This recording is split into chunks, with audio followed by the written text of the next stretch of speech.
तो है कुछ और दो रूल पढ़ेंगे। जैसे एक होता है लिटमस पेपर।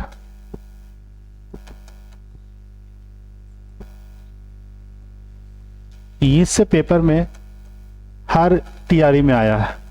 आप टीआरई 1 का पेपर भी देखिए, 2 का भी देखिए, 3 का भी देखिए, हर टीआरई में ये यहां से क्वेश्चन आया है। लिटमस पेपर, ये लिटमस पेपर क्या होता है ये समझना है। लिटमस पेपर जो है प्लांट समझते हैं ना, लाइकेन नाम का एक प्लांट है, लाइकेन नाम का एक प्लांट है, उसी से हम लिटमस पेपर प्राप्त करते हैं। और लाइकेन से लगभग multiple colour of litmus paper प्राप्त होता है। अबाउट 12 लिटमस पेपर प्राप्त होते हैं। 12 कितने लिटमस पेपर? 12 के आसपास प्राप्त होते हैं। लेकिन आपको एसिड बेस समझने के लिए मात्र 2 लिटमस पेपर का उपयोग होता है। ठीक है, तो लिटमस पेपर मात्र 2 ही लिटमस पेपर को आपको ध्यान रखना है। एक ब्लू लिटमस पेपर को ध्यान देना है और एक रेड लिटमस पेपर। ये 2 लिटमस पेपर। ये ब्लू लिटमस पेपर जो होता है, अगर हम इसमें बेस डाल देंगे तो क्या हो जाएगा? कोई चेंजिंग नहीं आएगा। बेस डालने पर कुछ नहीं आएगा, नो चेंज। क्या होगा? No change. यानी वो ब्लू है तो ब्लू ही रहेगा, ब्लू है तो ब्लू रहेगा। लेकिन अगर इसी ब्लू लिटमस पेपर पर, इसी ब्लू लिटमस पेपर है, अगर हम एसिड डाल देते हैं, अम्ल डाल देते हैं, तो ये लाल में कन्वर्ट हो जाता है। इसमें लाल में। समझ में आई बात? तो लिटमस पेपर 2 ही है, दो ही है जो एसिड बेस पहचानने में काम आता है, एक ब्लू और एक लाल। तीसरा, अगर हम लाल लिटमस पेपर लेते हैं, एलपी मतलब क्या हो गया? Litmus paper. तो अगर लाल ले लेते हैं तो अगर इसमें एसिड डालेंगे तो कोई चेंज नहीं आएगा, लेकिन हम बेस डालेंगे तो ये चेंज हो जाएगा। और किस में बदल जाएगा? ब्लू में, नीले रंग में, नीले रंग में बदल जाएगा। यहाँ से तो बहुत आसान है, लेकिन क्वेश्चन पूछा गया इसके टाइप से कि लिटमस पेपर प्राप्त कहाँ से होता है? लिटमस पेपर प्राप्त होता है लाइकेन से। कहाँ से? लाइकेन से। अब आपको लाइकेन सही से समझना, क्योंकि लाइकेन से हर टीआरई में देखिएगा क्वेश्चन पूछा है। और लाइकेन को बोला जाता है इंडिकेटर ऑफ पॉल्यूशन, प्रदूषण को संकेत देना।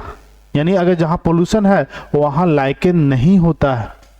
यानी सबसे ज्यादा संकेतक मात्रा सल्फर डाइऑक्साइड को करता है। कौन? लाइकेन। तो इस बार टीआरई 3rd में क्वेश्चन था 9-10 साइंस वाला को कि लाइकेन कौन सा प्रदूषण को इंडिकेट करता है। ऑप्शन में था सल्फर डाइऑक्साइड, कार्बन डाइऑक्साइड, इनमें से अधिक कोई नहीं, इस तरह से ऑप्शन था। आपका आंसर क्या होगा? Sulphur dioxide. हम कल बताए थे कि जो इंडस्ट्री वगैरह है उसमें कौन सा सबसे ज्यादा ऑक्साइड निकलता है? कौन सा ऑक्साइड निकलता है? सल्फर डाइऑक्साइड और नाइट्रोजन डाइऑक्साइड। 2 ही ऑक्साइड निकलते हैं, सल्फर डाइऑक्साइड और नाइट्रोजन।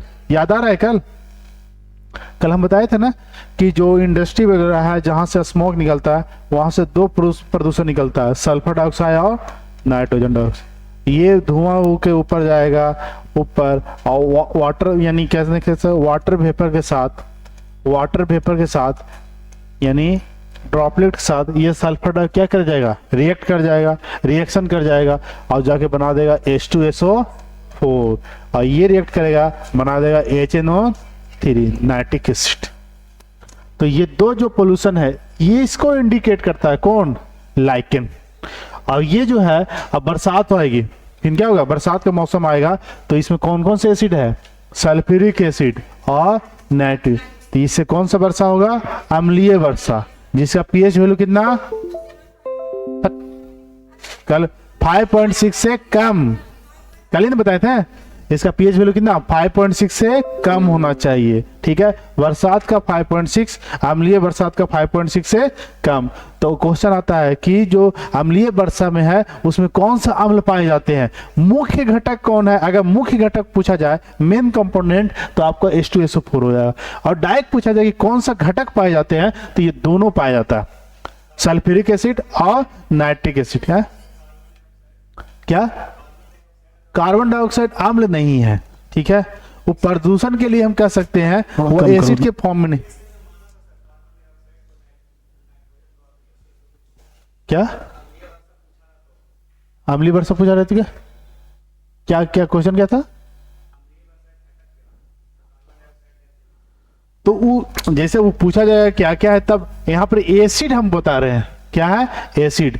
यानी एसिड की फॉर्म में मेन दो घटक है, H2SO4 और नाइट्रिक एसिड। अगर मुख्य घटक पूछा जाए तो क्या हो जाएगा? सल्फ्यूरिक अम्ल और क्या हो जाएगा? Nitric acid. ये दो अम्ल पाए जाते हैं। चलो, कार्बन डाइऑक्साइड जो बनाता है वह कार्बनिक का क्या है? कार्बनिक एसिड बनाता है। चलिए यहां से ये दो चीज उतार लीजिएगा, अभी दो चीज उतारिएगा, उसके बाद लाइकेन बताते हैं। ये दो चीज जिनको याद नहीं है वो उतार लीजिए। ये ब्लू मतलब क्या हो गया? नीला। और ये नो चेंज लाल, ये तो आपको इतना आता होगा, नीला ब्लू।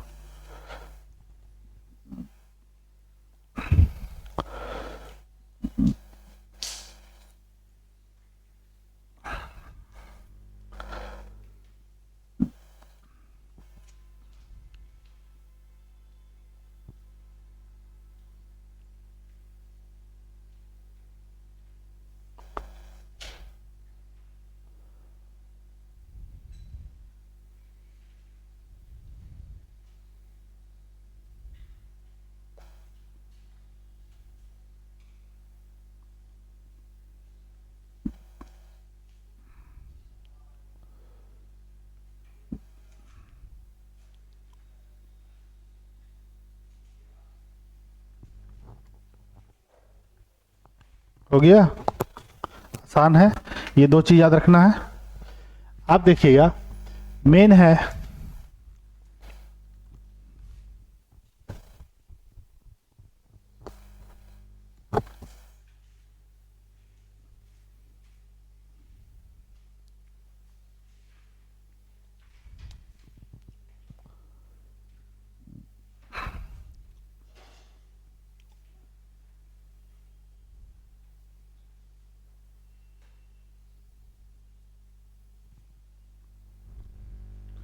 चलिए अब आगे बढ़ते हैं। अब थोड़ा समझिएगा इससे कि क्वेश्चन क्या क्या आता है। यहां तक तो क्लियर है, बहुत सिंपल है कि अगर हम लिटमस पेपर कैसा लिए? नीला। इसमें बेस डालेंगे तो कोई चेंज नहीं।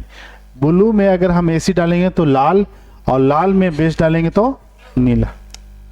अब ये जो लिटमस पेपर आता कहाँ से? लीचेन नाम का प्लांट होता है, लीचेन, जिसे हम लाइकेन बोलते हैं हिंदी में, लाइकेन। ये लाइकेन क्या होता है? लाइकेन एक प्लांट है। क्या है? प्लांट है, पौधा है, जो प्रदूषण को संकेत करता है, प्रदूषण को संकेत करता है। यानी इंडिकेटर ऑफ पोल्यूशन, पोल्यूशन को इंडिकेट करने वाला ये प्लांट है। पोल्यूशन को इंडिकेट कहने का अर्थ हुआ ये हुआ बाबू कि प्रदूषण जहां है वहां लाइकेन नहीं होगा। लगभग अगर मान लीजिए यहाँ लाइकेन है, लाइकेन का प्लांट हो गया, तो इसके लगभग 5 किलोमीटर डायमीटर में, 5 किलोमीटर डायमीटर में सल्फर डाइऑक्साइड 0% होना है। यानी कि वहां प्रदूषण क्या है? फ्री प्रदूषण, प्रदूषण है ही नहीं, कहीं वहीं लाइकेन हो सकता है। तो लाइकेन किस प्रदूषण को इंडिकेट करता है? Sulphur dioxide. क्योंकि अगर सल्फर डाइऑक्साइड सोसाइटी में ज्यादा है, जिसे हम लोगों का एक सोसाइटी होता है, प्लांट का एक डाइवर्सिटी होती है कि प्लांट कौन सा प्लांट कहाँ होता है, ये होता है ना। जैसे आप कश्मीर चले जाइएगा तो वहाँ अलग अलग प्लांट, वहाँ सेब देखिएगा, अलग अलग फ्रूट देखेगा। हम लोग के यहाँ से होता है नहीं, तो एक डाइवर्सिटी होती है। उसी तरह से हम लोग, जैसे हम लोग क्या भी मोहल्ला होता है, सोसाइटी होता है कि कौन मोहल्ला में ज़्यादा शोर शराबा होता है, कोई मोहल्ला बहुत शांत होता है। तो कैसा मोहल्ला में रहना आज सही है? ज़्यादा डेसिबल कि कम डेसिबल? डेसिबल समझते हैं?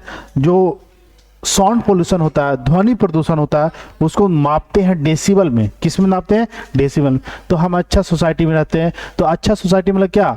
अच्छा घर है नहीं, वहाँ का सामाजिक डाइवर्सिटी कैसा है? ठीक है, वहाँ पहला कि साउंड यानी जो साउंड पोल्यूशन होना चाहिए वो लगभग 45 डेसिबल से ज़्यादा नहीं होना चाहिए। मतलब दिन का, रात का ये ऑटोमेटिक 30 डेसिबल के क्योंकि आप जब नींद लेते हैं ना तो इतना, इससे कम होना चाहिए ध्वनि प्रदूषण। अगर इससे ज़्यादा हुआ तो आप सही से नींद नहीं ले पाइएगा, आप जग जाइएगा। नहीं होता है सोए हुए कुत्ता भौंकने लगा तेज, नींद टूट जाएगा। तो ये साउंड पोल्यूशन क्या होना चाहिए, बहुत कम। माना जाता है ये 45 डेसिबल एक अच्छा सोसाइटी का इंडिकेट है, और ये हम नहीं WHO बोलता है। कौन बोलता है, WHO, यानी WHO हेल्थ और क्या है, world health organisation, world health organisation ये मानता है।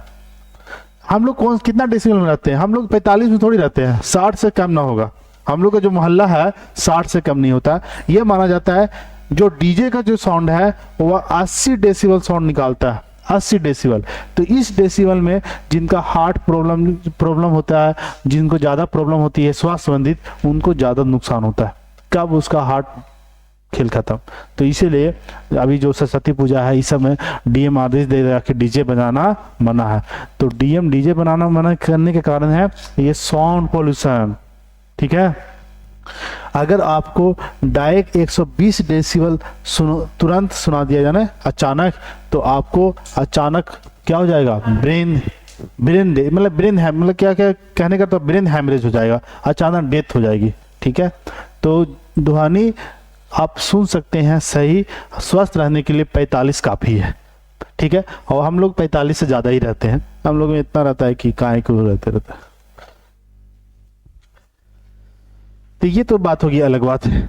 तो हमको ये समझना कि यहाँ से क्वेश्चन आया हुआ टीआरई में कि लाइकेन जो है कौन सा प्रदूषण को इंडिकेट करता है, सल्फर डाइऑक्साइड, सल्फ्यूरिक एसिड अम्ल है, सल्फर डाइऑक्साइड, सल्फर डाइऑक्साइड को इंडिकेट करता है, ठीक है। ये क्वेश्चन टीआरई थ्री में आया हुआ और ये लाइकेन से है। अब यहाँ से क्या आएगा कि लाइकेन एक प्लांट है, लाइकेन क्या है, एक प्लांट है, और इस लाइकेन में दो प्रकार का किंगडम पाए जाते हैं, दो प्रकार का अलग अलग वर्गीकरण पाया जाता है। एक होता है शैवाल, आगे आपको सब पढ़ना होगा शैवाल, जब प्लांट किंगडम पढ़ाएंगे तो वहाँ शैवाल भी पढ़ना है, ठीक है। एक एल्गी, इसको बोलते हैं शैवाल, एल्गी, और दूसरा होता है फंगी, फंगी को बोलते हैं कवक, क्या होते हैं, कवक, ठीक है। तो क्वेश्चन आएगा कि लाइकेन में कौन सा वर्गीकरण पाया जाता है, एक शैवाल एक फंगी। ये शैवाल और फंगी कहाँ रहता है, लाइकेन प्लांट। ये कह सकते हैं शैवाल और लाइकेन से ही हम क्या, शैवाल और कवक से ही लाइकेन का फॉर्मेशन होता है।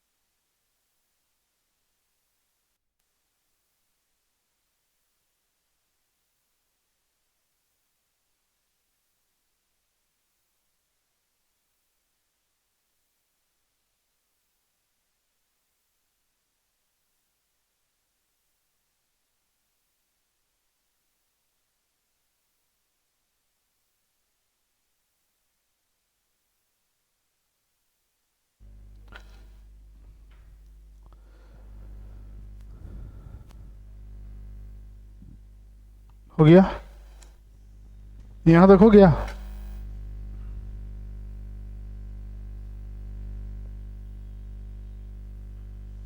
आप समझिएगा ये शैवाल जो है ग्रीन कलर का होता है, कौन सा कलर, ग्रीन कलर, हरे रंग का, हरे रंग का।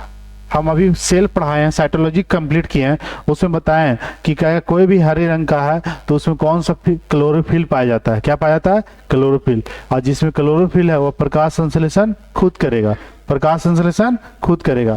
तो ये ऑटोट्रोप्स नेचर का है, स्वपोषी नेचर का होता है, क्योंकि शैवाल पढ़ना है प्लांट किंगडम, शैवाल किसमें पढ़ना रहता है, प्लांट किंगडम। और ये स्वपोषी होने के कारण प्रकाश संश्लेषण खुद करता है। प्रकाश संश्लेषण कहने का अर्थ हुआ ये खाना अपना खुद बनाता है।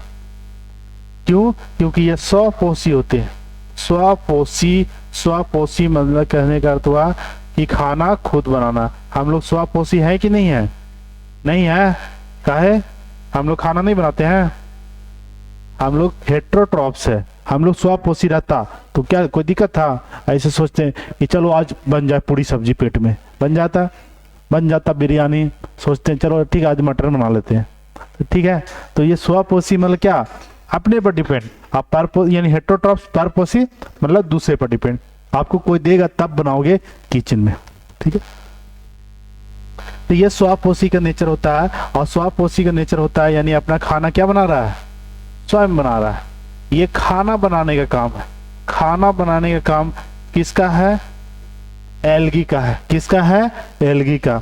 खाना क्यों बनाता है, क्योंकि ये कैसा कलर का है, हरा।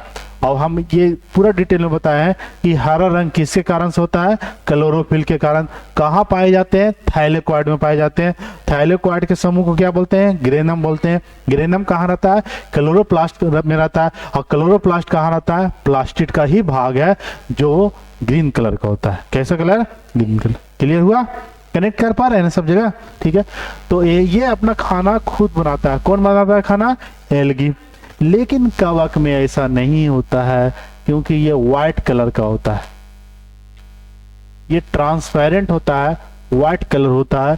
और व्हाइट कलर होने के कारण ये फंगी अपना खाना नहीं बनाता है, ये पैरासाइट होता है, दूसरे पर डिपेंड रहता है। पैरासाइट परजीवी होता है, ये दूसरे पर डिपेंड रहता है। और ये क्या करता है, ये पानी का अवशोषण करता है, पानी का अवशोषण, अवशोषण, absorption, absorption of water, absorption of water, पानी का अवशोषण करना। इसका काम है पानी का अवशोषण करना, ठीक है। अब यहां से क्वेश्चन अगला TRE4 में क्या क्या आने की संभावना बताते हैं। आएगा कि नहीं आएगा, लेकिन हम समझा देते हैं कि यहां तक क्वेश्चन आ चुका है, अब इसके बाद आया नहीं है, तो यहाँ तक पूछा जा सकता है। जो पूछा गया वो ना भी आने की चांस, लेकिन जो ना पूछा गया वो आने की चांस ज्यादा रहता है, क्योंकि यहाँ तक क्वेश्चन आ चुका है, इसके नीचे नहीं आया है। तो इसके नीचे समझना है कि क्वेश्चन कैसे आ सकता है।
अब यहां देखिएगा थोड़ा,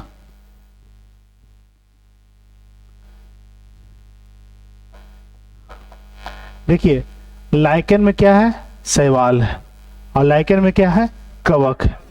तो पूछा है लाइकेन में क्या क्या पाया जाता है, शैवाल और कवक। शैवाल और कवक के कॉम्बिनेशन को ही हम क्या बोलते हैं, लाइकेन। तो क्वेश्चन रहेगा कि लाइकेन में किस प्रकार का वर्गीकरण पाए जाते हैं, कवक, शैवाल, बैक्टीरिया, प्रोटोजोआ। इनमें से अधिक, इनमें से एक से अधिक या कोई नहीं, एक से अधिक क्या क्या पाया जाता है, कवक और शैवाल। अब देखिए लाइकेन में शैवाल का क्या काम है और कवक का क्या काम है। लाइकेन में शैवाल क्या बनाता है, खाना। लाइकेन में कवक क्या करता है, पानी। जैसे होता है ना, ये दो पार्टनर है, एक रूम में रह रहा है, तो बोलो कि तुम बर्तन धो दो, हम खाना बना देंगे। यही चीज है, ये क्या करेगा, खाना बनाएगा और ये पानी लेके आ जाएगा। थोड़ा दूर है, बोरिंग वोरिंग ना है तो पानी लेके आए, तो पानी जमा करने का किसका काम है, कवक। और खाना बनाने का हस्बैंड वाइफ में ऐसा होता है कि हम खाना बना देते हैं, आप थोड़ा लेके आ जाइए ना पानी उनी। तो मान लीजिए कि यहाँ पर ही आपको लाना है बाहर से, तो ये क्या हो गया, हस्बैंड। ये क्या हो गया, वाइफ। क्या हो गया, वाइफ। तो देखिए दोनों एक साथ रह रहा है कि नहीं, दोनों ये अलग वर्गीकरण है। इसको हम पढ़ते हैं प्लांट किंगडम में। किस में पढ़ते हैं, प्लांट। और ये फंगी किंगडम एक अलग किंगडम है। दो अलग अलग वर्गीकरण, एक हस्बैंड मेल और एक वाइफ फीमेल। तो ये दो अलग अलग वर्गीकरण है और दो अलग अलग वर्गीकरण के रहते हुए एक ही जगह रह रहे हैं, दोनों एक ही जगह ना। तो दो अलग अलग वर्गीकरण एक जगह रह करके एक दूसरे को फायदा पहुंचा रहा है। नहीं, ये बना रहा है क्या, ये जमा क्या कर रहा है, पानी, और ये क्या जमा कर रहा है, खाना। ये इसको पानी दे देगा कि चलो हम तुमको पानी दे देते हैं, तुम्हारे पास पानी नहीं है। तो ये कहेगा हम फ्री फोकट नहीं लेते हैं, तुम पानी दे रहे हो तो हम खाना दे देंगे। तो खाना कौन देता है, कवक। क्या सवाल किसको, कवक को। कवक क्या दिया, पानी। तो एक दोनों एक साथ रह रहा है, एक दूसरे को फायदा पहुंचा रहा है कि फायदा है कि नहीं। आगे एक को फायदा रहता तो ये वो निकल जाता है कि डेली डेली खाना बनाना पड़ता है, कुछ करते नहीं हो। तो यहाँ क्या होगा, एक दूसरे को फायदा पहुंचा रहा है। इसीलिए इस नेचर को बोलते हैं सिम्बायोटिक रिलेशन। सिम्बायोटिक रिलेशन यानी इसको हिंदी बोलते हैं सहजीवन संबंध। सहजीवन संबंध, और सहजीवन संबंध किसका रहता है, हस्बैंड और वाइफ का, इसी का ना, हस्बैंड। तो यहाँ पर ही आपका कवक हो गया हस्बैंड।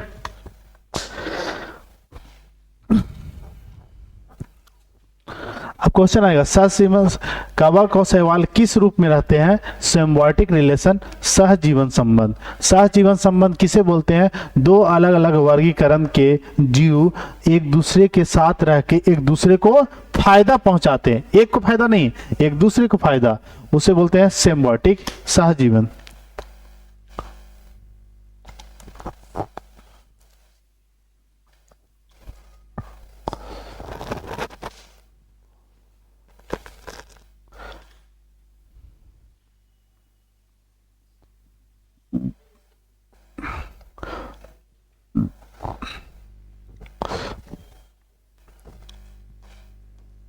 हो गया।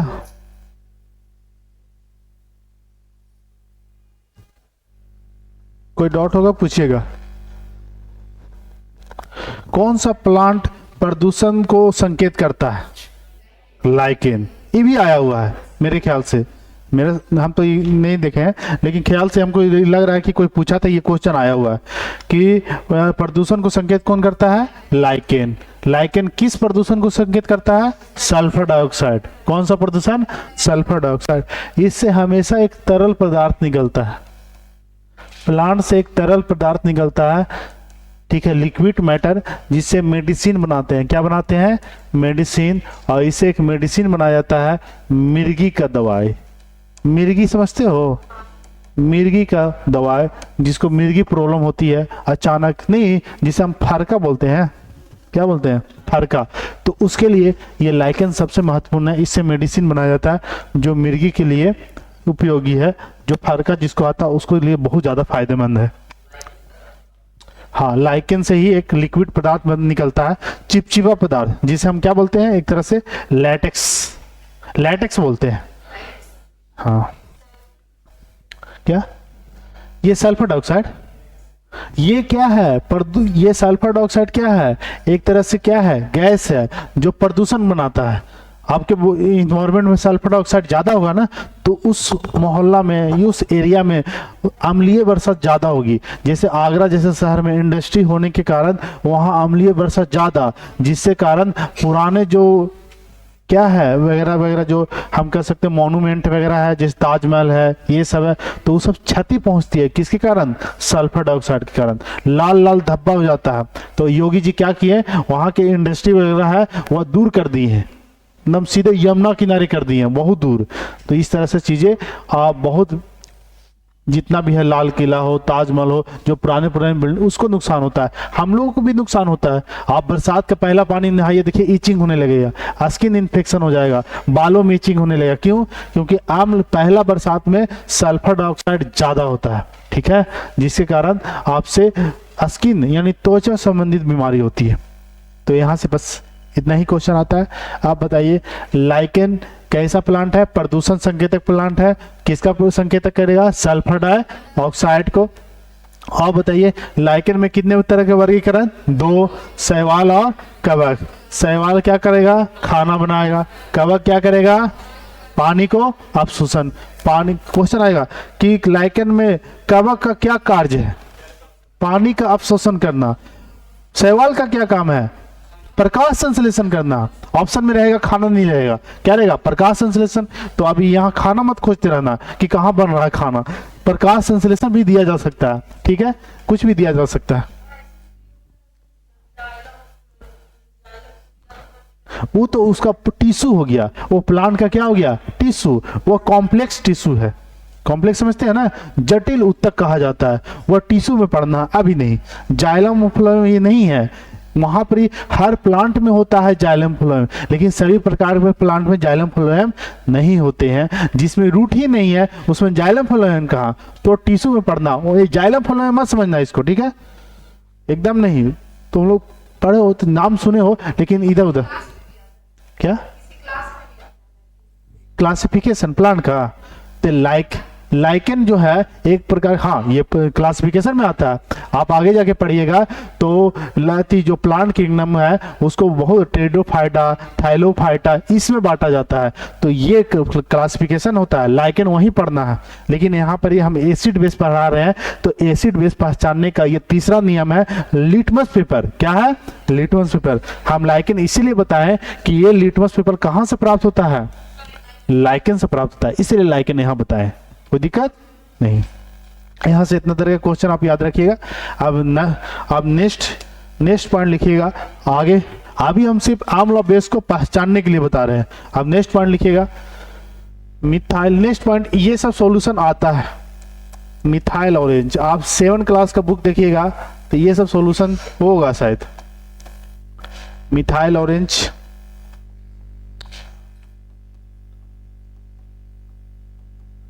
मिथाइल ऑरेंज एक इंडिकेटर है एसिड बेस के लिए। 3 इंडिकेटर आता है, तीनों लिख देते हैं। एक होता है पेनोपैथिलीन,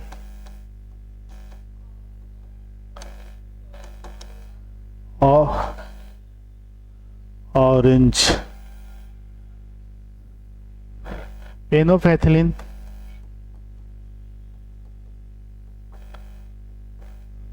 पेनोपैथिलीन, ठीक है, और क्या? टर्मरिक, हल्दी, एगो चाइना रोज भी होता है। पेनोपैथिलीन, पिनोपैथिलीन, हाँ पिनोपैथिलीन बोलते हैं इसे, लिख लो इनमें फेनो या पेनोपैथिलीन, पैथिलीन। इसका जो ओरिजिनल कलर होता है कलरलेस होता है। कलरलेस समझते हैं? इसमें कोई कलर नहीं होता है, रंगहीन होता है। क्या होता है? रंगहीन, कलर ही नहीं है, इसमें कोई कलर नहीं है। ये सब सॉल्यूशन है, ये तीनों सॉल्यूशन याद रखना। 1 2 3 सीटेड में भी आया, सीटेड में ये आ चुका है पेनोपैथिलीन, ठीक है।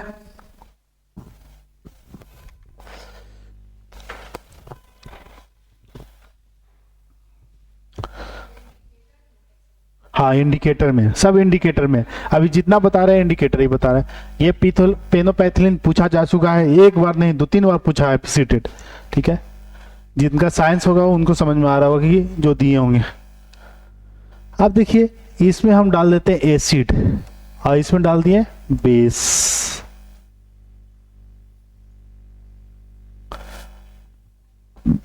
देखिए मिथाइल ऑरेंज, इसका नाम से ही पता है ये ऑरेंज कलर का होता है। कैसा कलर? ऑरेंज। इसका रियल कलर होता है हल्का ऑरेंज, हल्का ऑरेंज कलर के, लाइट ऑरेंज, हल्का ऑरेंज। ये तीनों इंडिकेटर को एकदम याद रखना, अभी तुरंत याद कर लेना है, ठीक है।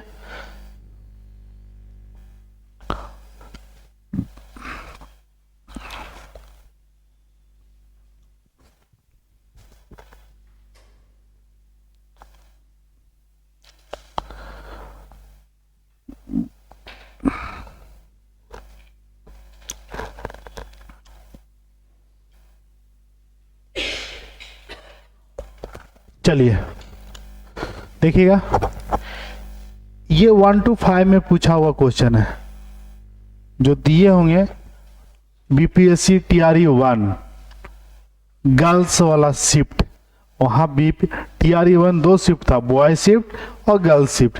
तो जो गर्ल शिफ्ट दिए होंगे उनको याद होगा, ये क्वेश्चन आया हुआ टर्मरिक का।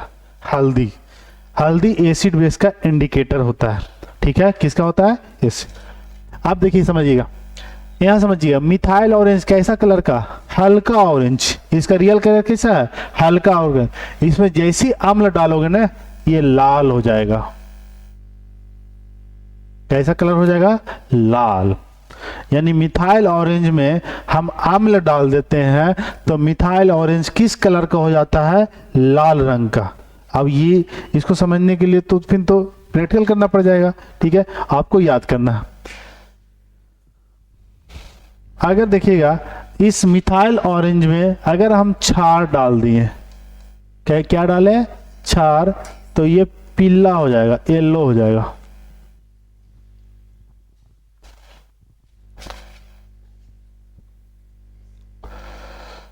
पीला रंग का हो जाएगा, ठीक है।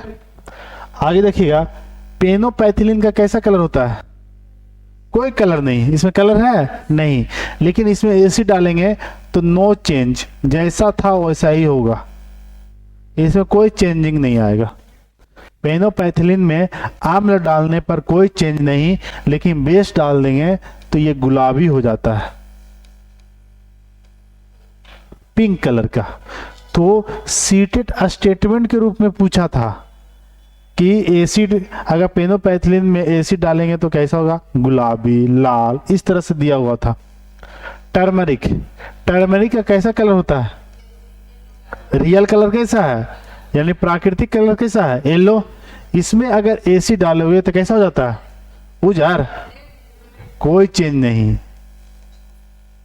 इसमें कोई चेंज नहीं। कैसे लाल हो जाएगा, जैसे हल्दी सब्जी उब्जी खाओ, लगा लो साटूट में, कपड़ा ऊपर में, तो बेस डालेंगे, आप सरफ से धोओगे तो क्या होगा, लाल। तो सरफ क्या है, बेस है। हम बताए थे कि जो साबुन वगैरह बनता है किससे है, सोडियम हाइड्रोक्साइड, और सोडियम हाइड्रोक्साइड क्या है, चर्चा किया था ना, इससे कपड़ा धोए वाला साबुन बनाते हैं। कैसा साबुन, कपड़ा। तो साबुन जैसे हल्दी पे लगाओगे, ये क्या है, बेस, क्या है, बेस। जैसे हल्दी के कांटेक्ट में आएगा कैसा कलर देगा, लाल। ये तीन इंडिकेटर याद रखिएगा, तीनों याद रखना। पहला, मिथाइल ऑरेंज में आम्ल डालेंगे तो कैसा, लाल, बेस डालने पर पीला। पेनोपैथिलीन के कैसा कलर, कलरलेस, बेस डालेंगे तो क्या, पिंक, और एसिड में नो रिएक्शन, एसिड में नो रिएक्शन।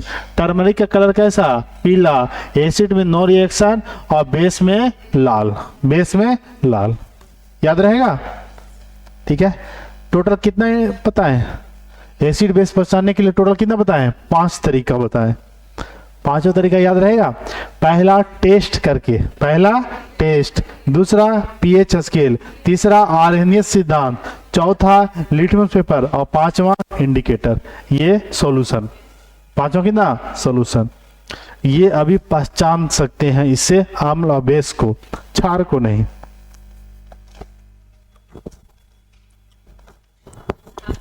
अच्छा सॉरी, लवण को नहीं। लवण, लवण कैसे बनता है कौन बताएगा, लवण, सॉल्ट, हाँ क्या,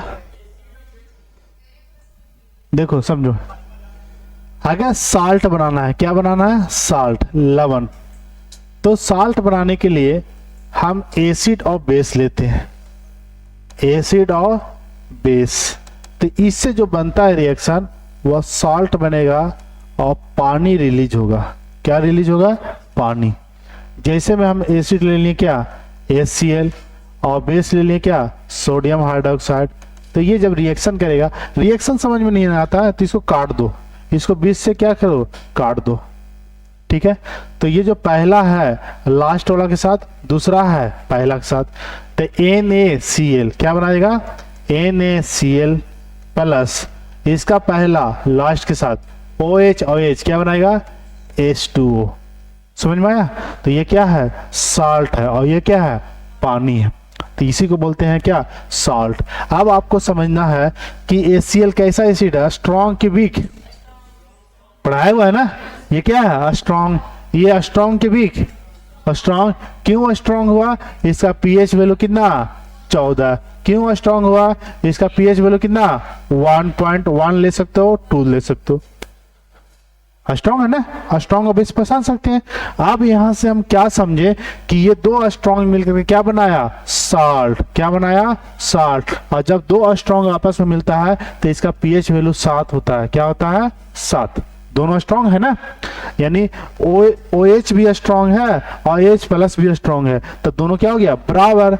दोनों क्या हो गया? बराबर। अब बराबर कहां होता है? 7 पर। बराबर कहां होता है? 7 पर। आपसे पूछा जाएगा कि नमक का पीएच वैल्यू क्या होता है? 7। नमक कैसा है? अम्ल है कि बेस है? न्यूट्रल है। कैसा है? समझ में आ रहा है आप लोग को? क्या बता रहे? समझ में आ रहा है? कुछ आ रहा कि नहीं? कुछ नहीं, क्योंकि कनेक्ट कर रहे हैं। ऐसा नहीं कि हम कहीं और से लेके आ जा रहे हैं, जो पढ़ा दिए उसी से कनेक्ट कर रहे हैं कि एसिड और बेस मिलाए क्या बनेगा? साल्ट और पानी। लेकिन एसिड कैसा है? स्ट्रॉन्ग। बेस कैसा है? स्ट्रॉन्ग। दोनों स्ट्रॉन्ग बना तो क्या बनेगा?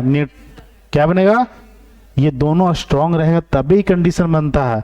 अगर दोनों में से एक भी कमजोर रहेगा तो ये कंडीशन नहीं बनेगा। इसीलिए स्ट्रॉन्ग अम्ल को लोगे और स्ट्रॉन्ग बेस को लोगे तभी न्यूट्रल बनता है। समझे? तो इसमें 3 कंडीशन है। बहुत एग्जाम्पल है, एक ही एग्जाम्पल कैसे?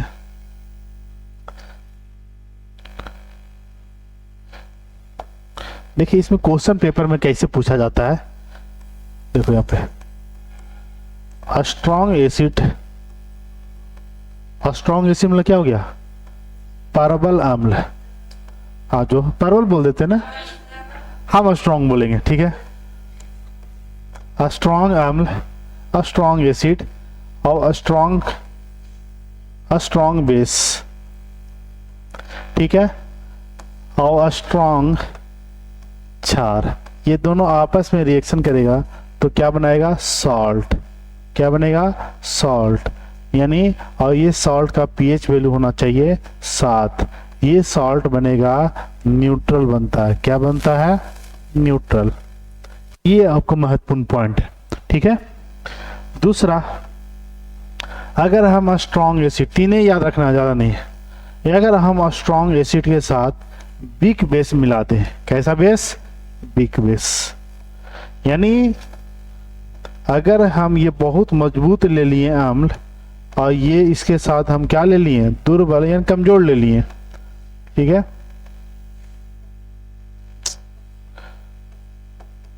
दुर्बल छाल ले लिए, दुर्बल छाल ले लिए, तो इससे भी क्या बनेगा? साल्ट ही बनेगा। क्या बनेगा? साल्ट। क्या बनेगा? साल्ट। अब इसका पीएच वैल्यू इस पर डिपेंड करेगा। स्ट्रॉन्ग कौन है? एसिड की बेस? एसिड। अब इसका पीएच वैल्यू 7 से कम होगा। क्या होगा? 7 से कम। तो ये लवण, ये नमक ही बना, लेकिन ये नमक कैसा है? अम्लीय प्रकृति का। यहाँ भी नमक बना, लेकिन ये नमक कैसा? उदासीन।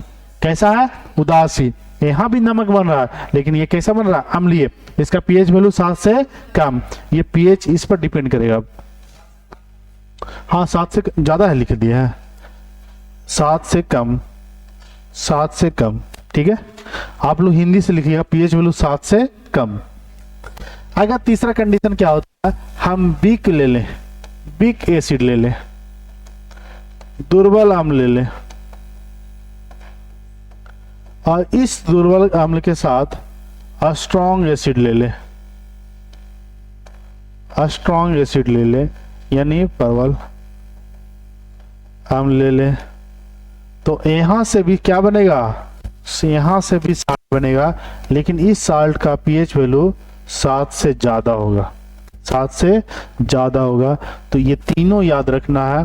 क्वेश्चन आता है कि स्ट्रॉन्ग एसिड वीक एसिड आपस में मिलता है तो उसका पीएच वैल्यू कितना होना चाहिए? 7 से कम। वीक और वीक दोनों लेंगे तो वो न्यूट्रल ही हो जाता है, ठीक है। इसीलिए ये आपको तीनों याद रखना।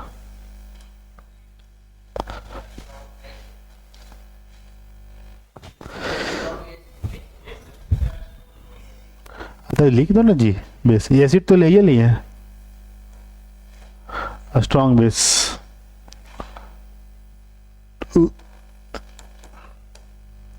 देखो acid base acid base acid base क्या बनाया, सॉल्ट, सब में क्या बना, सॉल्ट। अब डिपेंड करता है कि पीएच क्या होना चाहिए, तो पीएच आपको समझ में आना चाहिए।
हो गया।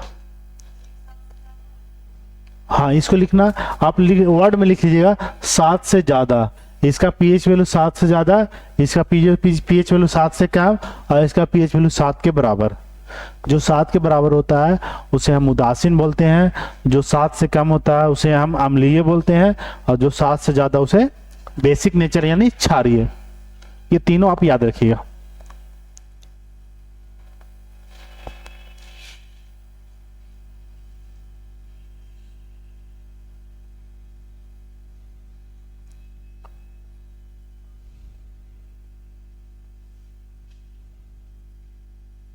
हो गया, हो जाएगा तो बोलिएगा।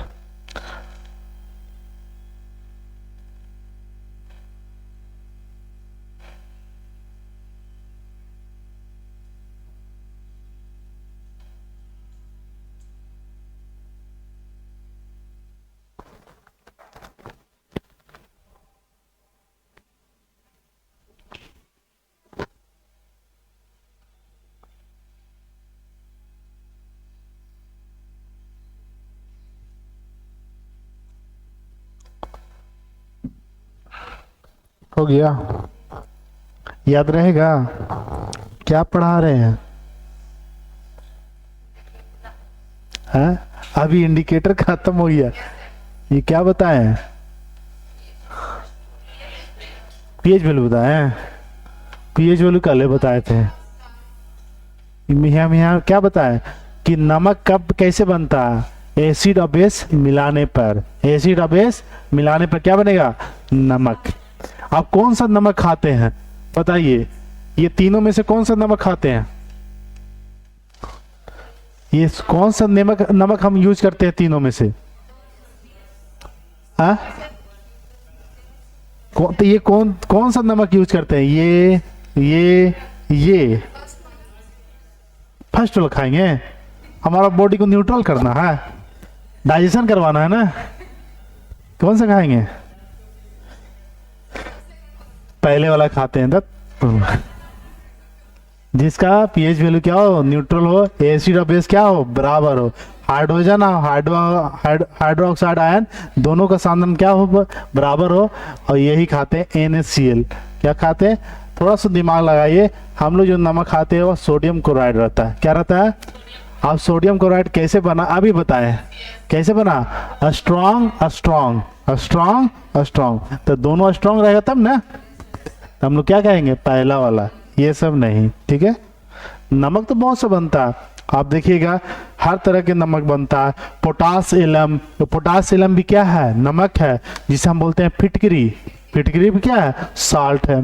तो वो डिपेंड करता है, उसको हम खाते हैं नहीं, खाने वाले खाएंगे।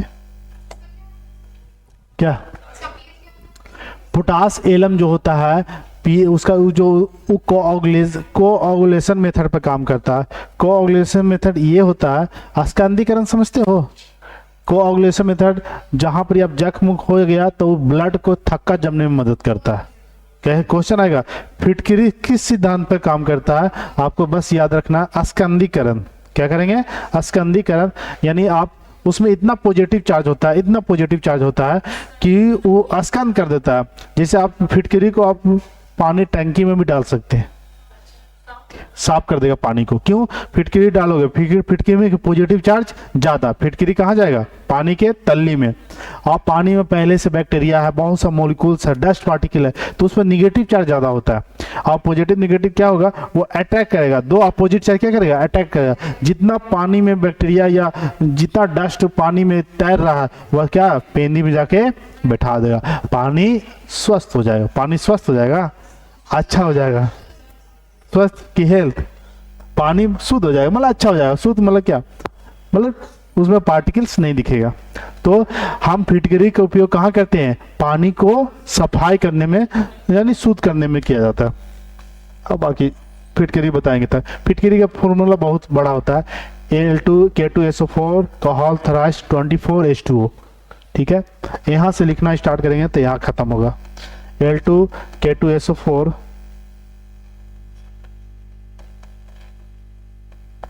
Al2K2SO4 का होल थराइस 24H2O। ये आपका फिटकरी है। क्या है? फिटकरी है। इसी को बोलते हैं पोटास एलम। क्या बोलते हैं? Potash alum. चलिए ये सब आएगा धीरे धीरे। अब यहाँ तक समझिए। अब हेडिंग दीजिएगा पहला HCl। अब कुछ कुछ कंपाउंड के बारे में पढ़ेंगे जो एग्जाम में आता है। अब यहाँ से नाम पढ़ना। HCl को पढ़ते हैं हाइड्रोक्लोरिक अम्ल। आज से नहीं जानते हैं तो इसको जान जाइए, इसका नाम है और इसको बोलते हैं हाइड्रोक्लोरिक एसिड। एसिड इसका क्या है? सरनाम। सरनेम समझते हैं ना, जैसे सबका सरनेम होता है। ठीक है, जैसे मेरा अरविंद कुमार, तो कुमार क्या हो गया? सरनेम। किसी का कुछ और रहेगा तो सरनेम। तो इसको किस नाम से जानते हैं? एसिड के नाम से। तो इसका कास्ट हो गया है, कौन कास्ट है? अम्ल कास्ट है। चलता है ना? ठीक है, तो इसका ये नेचर हो गया। ठीक है, और कास्ट से भी नेचर का होता है? ऐसा कुछ नहीं है। जो इंसान अच्छा है वो अच्छा रहेगा, चाहे कोई भी धर्म का हो या कोई भी जात का हो। जो अच्छा है वो अच्छा रहेगा, वो कंफर्म है। ठीक है, जो अच्छा नहीं है वो अच्छा कभी पॉसिबल नहीं है। देखिए आप HCl अच्छा है कि नहीं है, ये आप लोग बताइए। अच्छा है क्या? आज तो डिपेंड करता है कि HCl किसका है। तो ये समझिएगा, इस स्ट्रॉन्ग एसिड है। कैसा है? स्ट्रॉन्ग। देखिए कुछ कुछ पॉइंट बता रहे हैं, इसी से क्वेश्चन भी आता है। स्ट्रॉन्ग एसिड कहने का अर्थ हुआ इसका पीएच वैल्यू क्या? 3 से कम, 7 से कम नहीं। अब याद रखिएगा, हम कल ही बताएं कि जहां स्ट्रॉन्ग आया तो 3 से कम। 7 से कम तो सब जानते हो कि 7 से कम एसिड, लेकिन जहां स्ट्रॉन्ग की बात आए तो 3 से कम। और ये अगर जान गए ना तो आप मार दीजिएगा। 3 से कम एक ही ऑप्शन में है तो खोजना पड़ेगा नहीं। ये स्ट्रॉन्ग एसिड है और स्ट्रॉन्ग एसिड है। इसी का दूसरा नाम है म्यूरेटिक। इसे म्यूरेटिक अम्ल कहते हैं। जैसे होता है ना, हर किसी का 2 नाम 3 नाम, आपको अति मार्कशीट में कुछ और, घरेलू कुछ और, ठीक है, ससुराल में कुछ और, ऐसे भी होता है। ठीक है, तो म्यूरेटिक अम्ल के नाम से जानते हैं। म्यूरेटिक अम्ल, म्यूरेटिक के नाम से जानते हैं।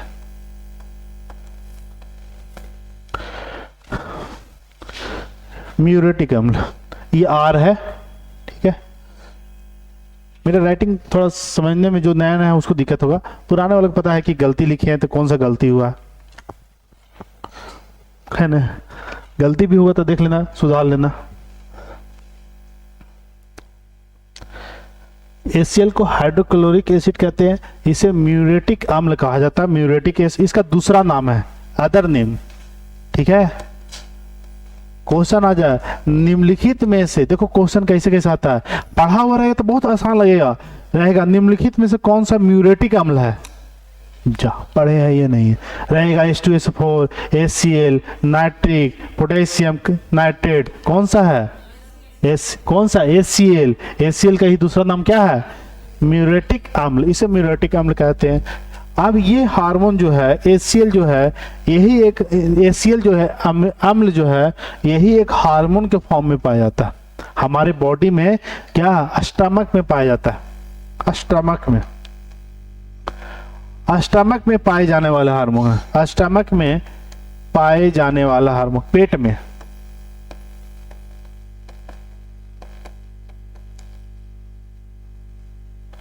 वाला अम्ल, अम्ल।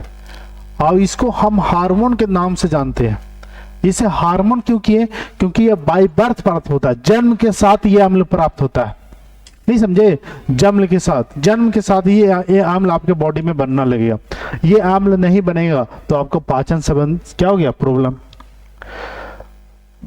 जो पाचन सही से पढ़े हो ना, वही बता सकता है कि ये हमारे पेट में फंक्शन क्या करता है। स्टमक में कौन सा अम्ल पाया जाता है? HCl। अब जिसका पाचन संबंधित यानी एक पाचन तंत्र सिलेबस है 9 क्लास में, अगर पाचन तंत्र सही से पढ़े हो तब बता दोगे कि HCl हमारे पेट में करता क्या है। जिनका साइंस है उनसे उम्मीद करते हैं बताने। नहीं, ये मेन फंक्शन ये नहीं है भोजन को पाचन करना। ये एंजाइम के फॉर्म में नहीं होता है। इसे हम एंजाइम के फॉर्म में भी जानते हैं, अलग बात है। इसका मेन फंक्शन क्या है?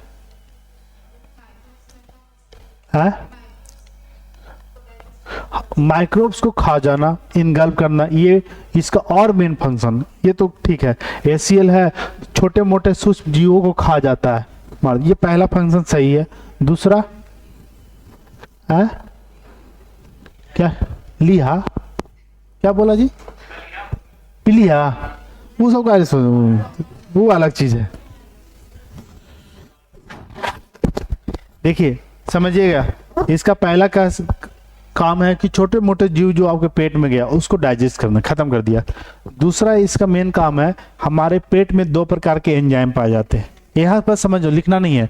2 प्रकार के एंजाइम पाए जाते हैं, एक होता है पेप्सिन और दूसरा होता है रेनिन। कितने तरह के एंजाइम? 2, पेप्सिन और रेनिन। पेप्सिन और रेनिन ये एक्टिव फॉर्म में है। जब पेप्सिन और रेनिन इनिशियल फॉर्म में रहता है तो हम उसको बोलते हैं प्रोपेप्सिन और प्रोरेनिन। प्रोपेप्सिन और प्रोरेनिन। ये डीएक्टिवेट के फॉर्म में रहता है, यानी डीएक्टिवेट हम उसे कहते हैं वह है लेकिन काम, जैसे कोई घर में होता है ना डीएक्टिवेट आदमी रहता, खाता पीता है लेकिन काम वाम नहीं करेगा, मतलब वो है, नाम के है, उससे कोई उम्मीद। ऐसे लोग हैं घर में, कागो होते हैं कि नाम के है, कोई काम वाम ना करेगा, कुछ बोल देगा कि अरे बिजी बिजी बताएगा अपने आप को, मतलब है लेकिन काम नहीं करेगा। तो क्या होता है, एक न एक आदमी से कोई ना कोई डरता है, वो रहेगा, उसको मन ना रहेगा फिर भी काम करेगा। उसी तरह से HCl है। हमारे पेट में 2 प्रकार के एंजाइम है, प्रोरेनिन और प्रोपेप्सिन। ये है लेकिन काम नहीं करेगा। HCl निकलता है और प्रोरेनिन और प्रोपेप्सिन को क्या करता है? एक्टिवेट के फॉर्म में ला देता है, तब वहां से बनता है पेप्सिन और रेनिन बनता है। तब पेप्सिन और रेनिन डायरेक्ट नहीं बनता है, पहले जो था वह डीएक्टिवेट के फॉर्म में था, HCl निकला, उसको एक्टिवेट किया, तब जाके अगर खाना पचेगा। पेप्सिन किसका डाइजेशन करता है? पेप्सिन प्रोटीन का डाइजेशन करता है। रेनिन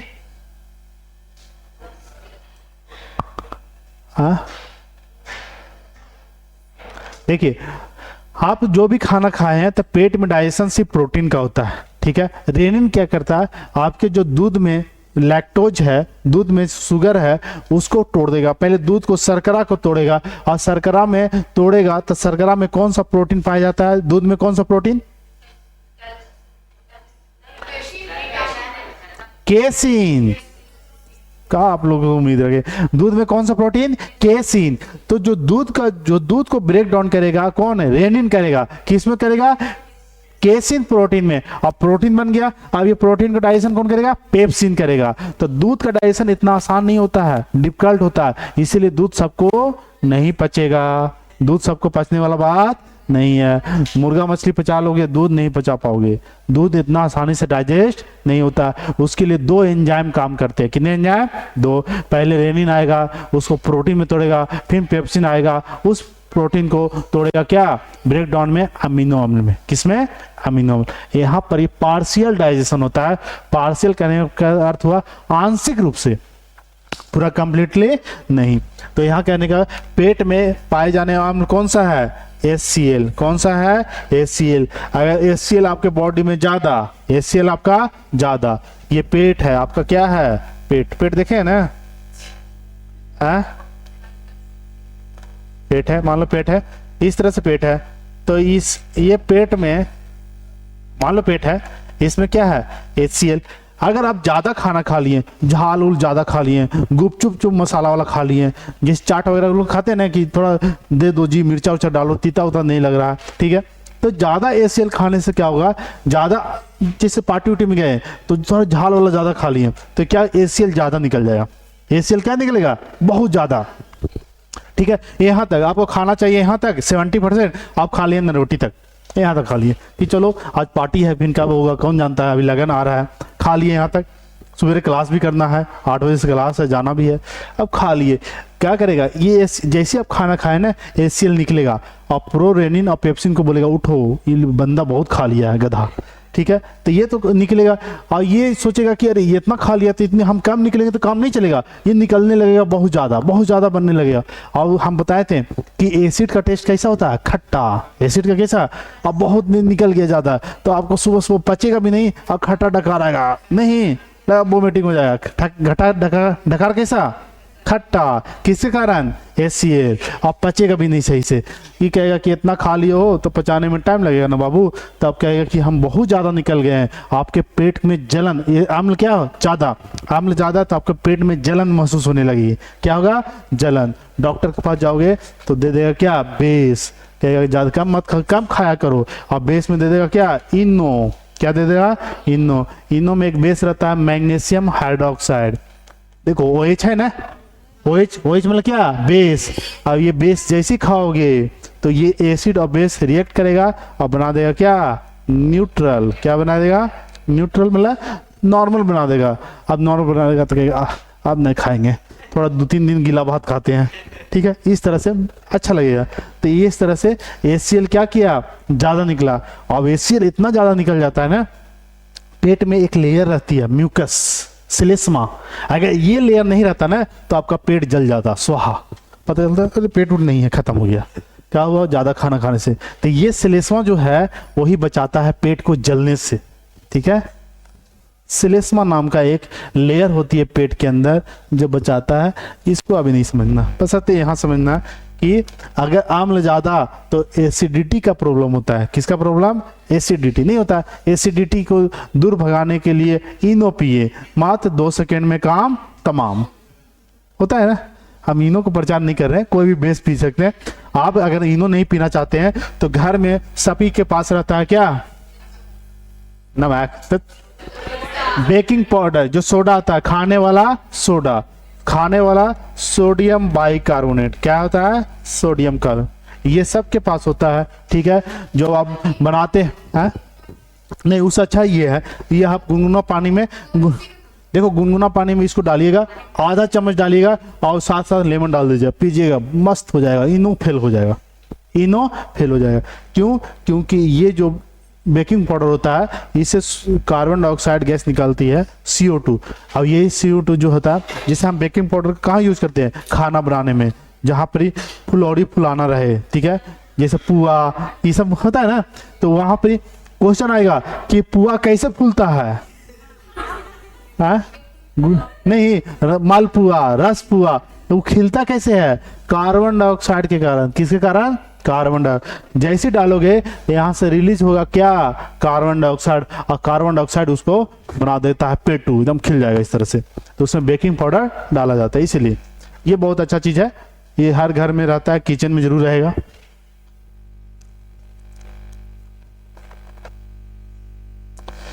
तो यहां से ये समझिएगा कि पेट में पाए जाने वाला कौन सा हार्मोन है, एसीएल, कौन सा आम्ल है, एसीएल, आम्ल की जगह हार्मोन भी पूछ दिया जाए तो कंफ्यूजन नहीं होना है, ठीक है, क्योंकि इसे हार्मोन का नाम दिया जाता है, क्यों, क्योंकि ये बाय बर्थ, जन्म से ही प्राप्त होता है। सबसे पहले ये दूसरा, अब देखिएगा एसीएल का निर्माण, एसीएल से क्या क्या काम आता है, एसीएल से एक्वा रेजिया सोल्यूशन बनाते हैं, इसको ध्यान से पढ़ लो, दोनों जितने भी है, ये एक्वा रेजिया सोल्यूशन क्या होता है, aqua regia William, aqua regia William,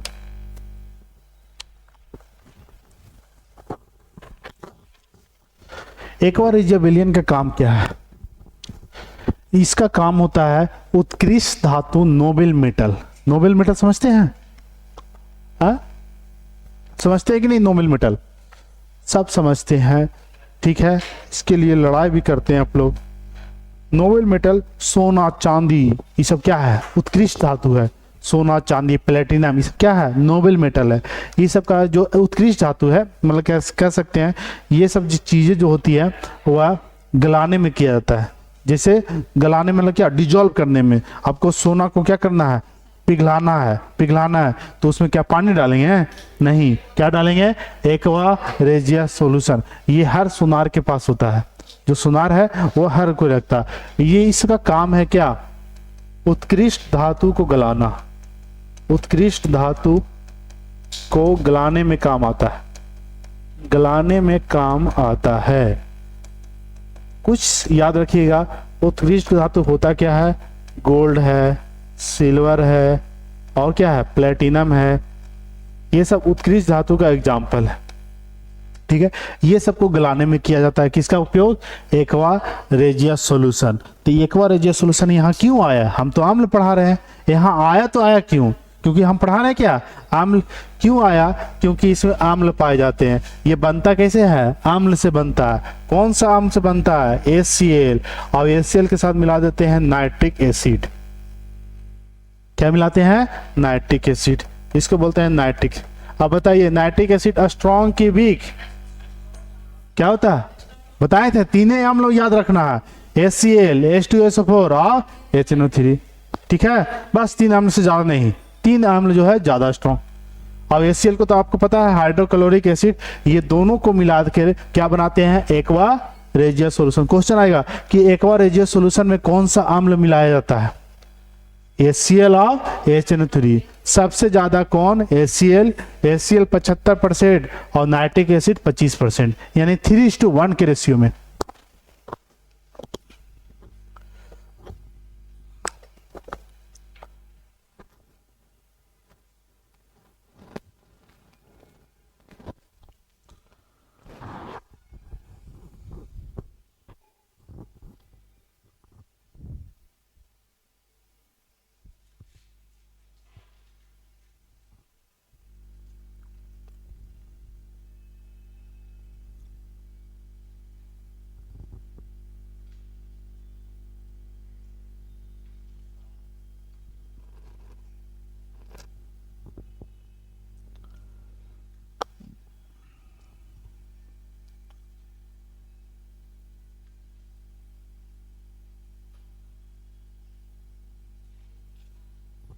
हो गया?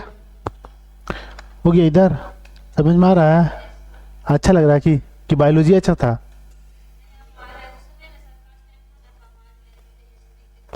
अब सोशल साइंस वाला को शुरू दिक्कत करवे करेगा। ये लगेगा कि कहाँ आम्ल है, कहाँ बाबर था, है ना? तो दिक्कत होगा। सब चीज बैलेंस, टीचर को हर चीज बैलेंस रखना चाहिए, हर सर। और 1 to 5 वाला को तो, और 1 to 5 वाला को इंग्लिश भी आना चाहिए, हिंदी भी आना चाहिए, उर्दू भी आना चाहिए, संस्कृत भी आना चाहिए, सब चीज आना चाहिए। आपको साइंस भी आना चाहिए, EVS भी आना। देख रहे 1 to 5 में हर क्वेश्चन आ जाता है, ठीक है। इस हाँ EVS आता नहीं है, ठीक है। तब इन्वायरमेंटल साइंस उससे बोलते हैं, इकोलॉजी बोलते हैं, उसको क्या बोलते हैं? इकोलॉजी में पढ़ना है। तब देखो ना, इकोलॉजी तुम लोग बॉटनी पढ़ लोगे ना, तब 1 to 5 क्लियर हो जाएगा। बॉटनी जो है वह इकोलॉजी से रिलेटेड रहता है, समझे? वो बॉटनी मुश्किल से अगर सही से पढ़ोगे 2-2 घंटा, नहीं तो 5 दिन में खत्म कर देंगे, ठीक है। लेकिन ऐसे पढ़ेगा 3 महीना एग्जाम के लिए सब। हाँ, वो 5 दिन से उससे बाहर क्वेश्चन नहीं आएगा, चाहे कोई भी पेपर दे दो। उस तरह से हम बनाए हैं ढांचा। पहले स्केलेटन बनाना पड़ता है। हम लोग जैसे इतना बड़ा हो गया तो ढांचा बना, तब ने बैकबोन बना, इधर उधर बना, तब ने हो गया। किसी का ढांचा पतला रहता है, पतला हो जाता है, तो एक ढांचा बनाना पड़ता है, किस तरह से बच्चों को समझाया जाए कि समझ में एक बार आ जाए। आप पढ़ोगे आम्ल क्षार तो एक जगह नहीं मिलेगा आपको बुक में एक जगह मिलने वाला बात नहीं है। तो हम सब जगह सिलेक्ट करके एक जगह पढ़ोगे, तब दिमाग में घुसेगा कि हाँ सही, समझ भी तो आना चाहिए। अब बोरिंग लग रहा है तो समझ में आएगा? नहीं आएगा। कभी आम्ल आ जा रहा है, कभी कुछ आ जा रहा है, कभी इंडिकेटर आ जा रहा है, तो बहुत दिक्कत होगा। तो तो आपका सब्जेक्ट कौन सा है? साइंस सब्जेक्ट है, तो आपका 48 नंबर का रहेगा। 40 हाँ हाँ, 40 नंबर मेन पेपर और 8 नंबर उन्हें जीएस में रहेगा। तो 48 क्वेश्चन आपका रहेगा क्या? Science, 48 question math. ठीक है, 96 क्वेश्चन आपका ये रहेगा। ठीक है, सब सब्जेक्ट वाला का फायदा है। ठीक है, बाकी जीएस पास 24 को रहता है। तब ये पूछेगा वहां जाना।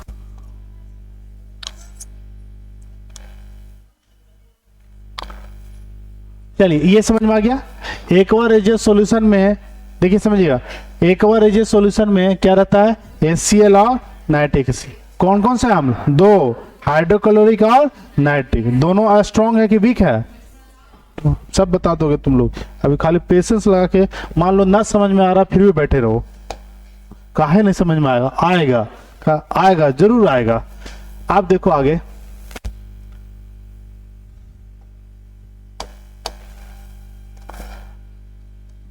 H2SO4, इसको हम क्या बोलते हैं? Sulphuric acid, sulphuric acid, sulphuric अम्ल। सल्फ्यूरिक एसिड ये भी क्या है? स्ट्रॉन्ग है। इतना तो समझ में आ जाएगा कि स्ट्रॉन्ग कौन है। ये है स्ट्रॉन्ग। इतना तो बोल रहे हो कि स्ट्रॉन्ग है।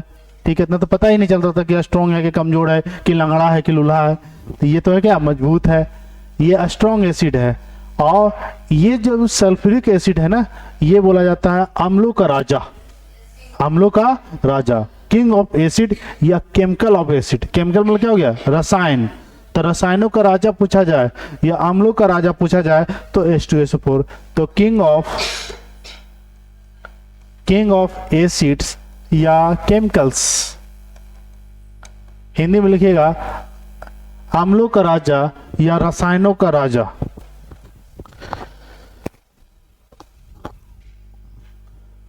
अम्लों का राजा या रसायनों का राजा।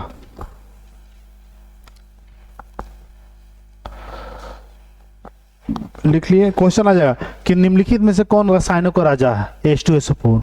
कौन अम्लों का राजा है? H2SO4। अब H2SO4 को ही बोलते हैं तेजाब। तेजाब सुने हैं? इसी को बोलते हैं तेजाब। कभी पूछा जाए कि तेजाब का केमिकल फार्मूला बताइए, तो तेजाब का केमिकल फार्मूला क्या है? H2SO। रासायनिक फार्मूला क्या हो जाएगा? H2। तो इसी को सल्फ्यूरिक एसिड को बोला जाता है तेजाब। सबसे महत्वपूर्ण ये पॉइंट हो गया। H2SO4 को ही बोला जाता है कैसा? पानी। कैसा पानी? बैटरी वाला पानी, बैटरी वाटर, बैटरी में डालने वाला पानी। ठीक है, इस बैटरी पानी में हम सिर्फ अम्ल नहीं डालते हैं, अम्ल के साथ डालते क्या है? Distal water. डिस्टल वाटर को हिंदी में क्या बोलते हैं? अशुद्ध जल। क्या डालते हैं? इसका पीएच वैल्यू कितना? 7। पीएच वैल्यू कितना? 7।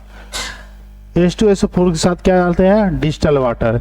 ये होना चाहिए डिस्टल वाटर 62% और ये होता है 38%। तब जाके बैटरी का पानी बनता है। तो बैटरी के पानी में कौन सा अम्ल पाए जाते हैं? H2SO4। कौन सा अम्ल? H2SO4।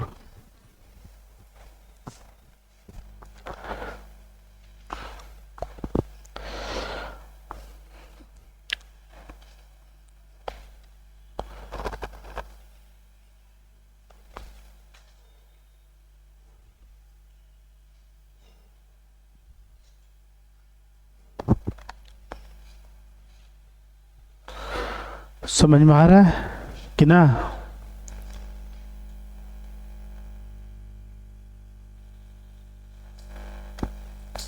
नेक्स्ट पॉइंट इसी के नीचे लिखिएगा। आप लोग का तो जगह होगा कहीं भी।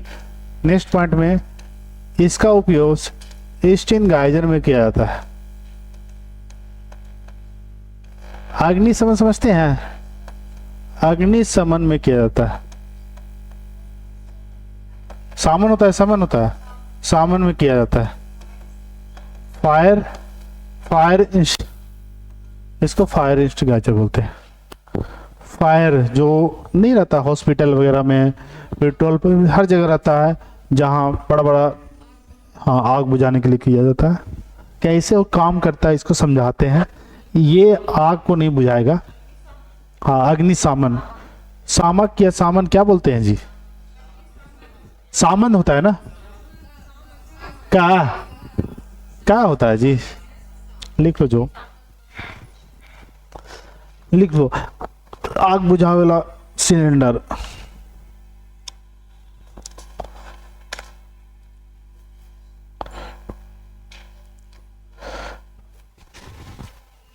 क्वेश्चन आएगा, फायर इंस्टिगेशन में कौन सा अम्ल मिलाया जाता है?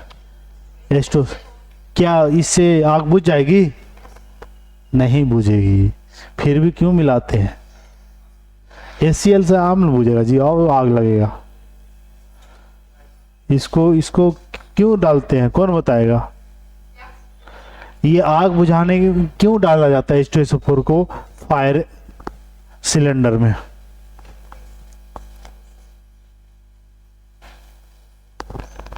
बताओ। स्ट्रॉन्ग रहेगा तो और दिक्कत है ना।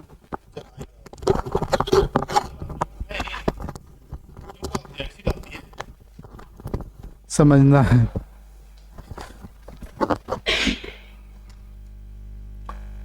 देखियो क्यों डाला जाता है, यहां समझिएगा। अब जो सिलेंडर है, ये इस तरह का सिलेंडर रहता है। मान लो कि सिलेंडर है, यहाँ ऐसे रहता है ना जी, बकवास सिलेंडर है, मान लो सिलेंडर। इसको हम क्या बोलते हैं? Fire extinguisher. इसमें 2 लेयर रहते हैं। कितने लेयर? 2 लेयर। इस तरह से 2 लेयर रहता है। प्रेस करोगे तो यहाँ से क्या, कौन सा गैस निकलेगा? CO2। कौन सा गैस? CO2, carbon dioxide. और एक आग जल रहा है, आग को बुझाएगा कौन? Carbon dioxide. आग कैसे जलता है? आग जलने के लिए क्या चाहिए? आग जलने के लिए सबसे पहले फ्यूल चाहिए। ऑक्सीजन तो सब जगह है, जल जाएगा। पहले ईंधन चाहिए। क्या चाहिए? फ्यूल। उसके बाद ऑक्सीजन। उसके बाद इनिशियल टेम्परेचर, मतलब जिस तापमान पर आग जलता है। ये तीनों रहेगा तभी आग जल सकता है, नहीं तो आज जिनका शादी है उनको पता है आग कैसे जलता है। ठीक है, उन लोग बोले आग कैसे जलता है, तो कह देगी सांस से। किससे? सांस से। है कहा? ये टेम्परेचर IT मतलब इनिशियल टेम्परेचर। ये समझाने के लिए इसको नहीं उतारना है, पहले समझो। एक आग जलने के लिए क्या चाहिए? ईंधन, ऑक्सीजन और तापमान। क्या चाहिए? 3 चीज रहेगा तभी आग जल सकता है, नहीं तो आग इम्पॉसिबल। नहीं तो ठीक है। अब इसको बुझाने का काम कौन करता है? Carbon dioxide. और इसमें कार्बन डाइऑक्साइड है नहीं, क्या है? H2SO4। क्या है? H2SO4 है। ये वाला सिलेंडर में एक सोडा डाला जाता है। क्वेश्चन आ जाएगा कि आग लगने वाले सिलेंडर में कौन सा सोडा डाला जाता है? कौन सा सोडा? कभी खाए, थोड़ा देर पहले खाए थे ना, पेट खराब हो गया था। Baking powder, NaHCO3। क्वेश्चन आ जाएगा कि फायर एक्सटिंग्विशर में कौन सा अम्ल डाला जाता है? H2SO4। कौन सा सोडा डाला जाता है? बेकिंग पाउडर यानी सोडियम बाइकार्बोनेट। उसी का क्या नाम है? सोडियम। इसको बोलते हैं सोडियम, इसको समझते जाना। इसको बोलेंगे सोडियम। ये दोबारा भी आएगा, अभी इसका यहाँ यूज है इसलिए बता रहे हैं। सोडियम बाइकार्बोनेट, इसे भी बोलते हैं बेकिंग पाउडर, बेकिंग सोडा। ठीक है, और यहां से होता है, इसे हम सल्फ्यूरिक एसिड क्या बोलते हैं? सल्फ्यूरिक। ठीक है। अब जैसे हम यहाँ कार्बन डाइऑक्साइड दूर दूर तक नहीं है, कार्बन डाइऑक्साइड है लेकिन निकलता क्या है? Carbon dioxide. जैसी आग लगा तो हम यहाँ से क्या करते हैं? प्रेस। क्या करते हैं? प्रेस करेंगे तब तो निकलेगा। जैसे प्रेस करोगे तो यहाँ पर एक लेयर आता है जालीनुमा, ये लेयर हट जाती है और ये दोनों आपस में रिएक्शन कर जाता है। कौन कौन रिएक्शन करेगा? H2SO4 और NaSCO3 ये आपस में रिएक्शन कर जाएगा और रिएक्शन करके बनाएगा, देखो क्या बनाएगा, बोलो इसको काटो, कोशिश करो, काटोगे ना तो SO4 अलग और H2 अलग, तो SO4 किसके साथ, सोडियम, तो बना देगा सोडियम सल्फेट। क्या बनाएगा, सोडियम सल्फेट। और H2O और ये बना देगा पानी, क्या बना देगा, ऑक्सीजन के साथ पानी, और बच जाएगा CO2 एक्स्ट्रा। क्या बन जाएगा, CO2 बचा ना, ये CO2, यही CO2 आग बुझाने का काम करता है। निकलेगा क्या, गैस ना निकलेगा, और जो गैस निकलता है उसको क्या बोलते हैं, कार्बन डाइऑक्साइड। तो ये गैस आग को बुझाता है, लेकिन अंदर क्या क्या है, H2SO4 इसे सोडियम बाइकार्बोनेट यानी खाने वाला सोडा बोलते हैं। क्या बोलते हैं, क्वेश्चन आता है खाने वाला सोडा का नाम बताइए, NaHCO3, तो यहां से CO2 बनता है। तो बताइए स्टिनगाइजर में आग बुझाने वाला सिलेंडर में कौन सा अम्ल उपयोग करते हैं, H2SO4। समझ में आया तो लिख लीजिए, कैसे लिखिए आप जानिए। आ गया ना, ये समझ में आया है इक्वेशन। अब जो सिलेंडर आता है नॉर्मल आता है, उसमें डायरेक्ट CO2 डाला हुआ रहता है। ये जब पहले आता था डबल लेयर वाला, उसमें दो तरह के कंपाउंड डाले जाते हैं।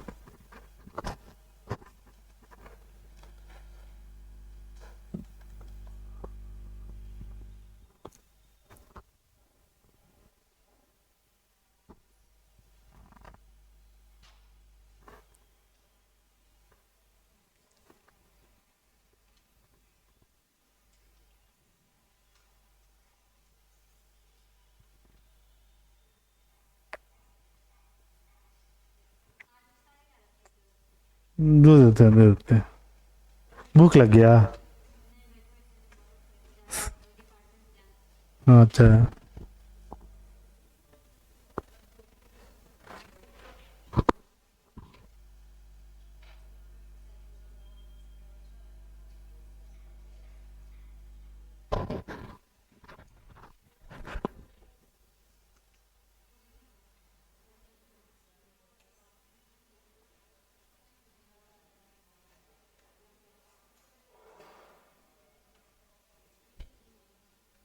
हो गया, हो गया। समझ में आ रहा है कि नहीं आ रहा है, आ रहा है। 10% तो पढ़ाना बेकार है जी, पढ़ना भी बेकार है। 10% आया जी, हाँ वैसे तो हम तो पढ़ रहे हैं कि बहुत दिन से, कुछ 20 साल से नहीं पढ़ रहे हो, फिर भी आना चाहिए। हम थोड़ी ज्यादा थोड़ा तोड़ तोड़ के तो बता रहे हैं, नहीं आ रहा है। हाँ, अब ये तो बोलो हाँ, तब नहीं एनर्जी मिलेगा। हाँ मेरा एनर्जी क्या है, ATP थोड़ी है, आप लोग का हाँ है, हाँ आया। चलो हाँ क्या, तो दोनों है ना, तो इसमें अम्ल पाए जाते हैं कि नहीं, यस। कौन सा अम्ल, H2SO4। H2SO4 का कहाँ कहाँ, इसे बोलते हैं अम्लों का राजा और रसायनों का राजा। आप बताइए, बैटरी का पानी, तेजाब, ठीक है। और कहाँ बोलो, एसिड रेन वाटर, अम्लीय वर्षा। अम्लीय वर्षा में कौन सा अम्ल, H2SO4 और नाइट्रिक एसिड दोनों, समझे। तो ये सब याद रखना है, ये सब बार बार सुनते सुनते एग्जाम में पता चल जाएगा कौन सा आंसर होगा, ठीक है। किसमें, हाँ HNO3 और सल्फ्यूरिक दोनों होगा, और दोनों के दोनों क्या है, स्ट्रॉन्ग की कमजोर, दोनों स्ट्रॉन्ग है, ठीक है। इस बार यही तो सिंपल सिंपल क्वेश्चन TRE 3 में पूछा है और कंफ्यूजन बढ़ गया है। चलिए अब इसके बाद नाइट्रिक, चलो आज इतना ही रहने देते हैं, ठीक है। इसको रिवीजन करना, क्योंकि केमिस्ट्री जब तक पूरा रिवीजन नहीं करोगे, थोड़ा थोड़ा पढ़ो, समझ में आएगा, समझ में आना चाहिए।